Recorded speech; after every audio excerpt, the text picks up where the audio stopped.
Sir, Paratwada प्रकरणामध्ये तुम्ही 1 वाजता आयजींना भेटायला जाणार आहात, काय मागण्या घेऊन जाणार आहात आणि आता पुढची काय भूमिका असणार? परवा पोलीस अधीक्षक ग्रामीण यांना भेटल्यानंतर आणि माननीय मुख्यमंत्री देवेंद्रजी फडणवीस यांच्या कडक निर्देशानंतर जी कारवाई झाली त्याच्याबद्दल मी मुख्यमंत्री महोदयांचे धन्यवाद व्यक्त करतो।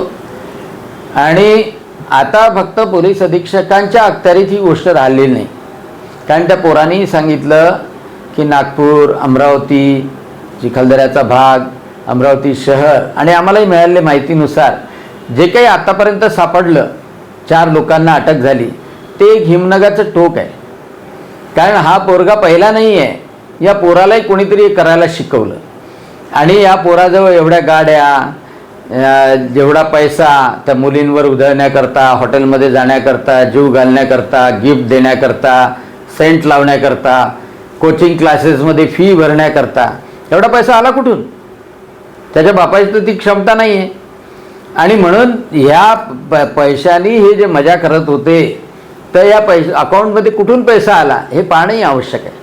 म्हणजे पोर्नोग्राफीच्या ज्या साईट्स आहेत त्यांच्याकडून पैसे दिले जातात, त्या पोरांना हायर केल्या जातं। हे 1 वर्षापासून नाही तर त्याच्या अगोदरही कुणी ना कुणीतरी करत होता। आणि म्हणून हे जोपर्यंत शोधत नाही, म्हणून त्यासाठी डेडिकेटेड स्पेशल इन्व्हेस्टिगेटिव्ह टीम पाहिजे। कारण की बंदोबस्त लागला तर त्यांनी तपास सोडून दिला असं करता कामा नये।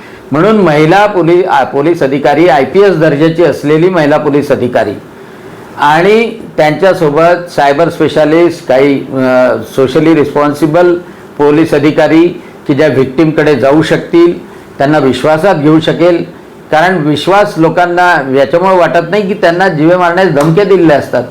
आणि म्हणून अशी टीम नेमावी आणि त्या माध्यमातून वेगवान डेडिकेटेड तपास करण्यात यावा ही मागणी करणार आहे मी आयजींकडे। आणि त्या माध्यमातून या प्रकरणाला पूर्ण जर उघडकीस आणलं तर याची व्याप्ती खूप मोठी आहे।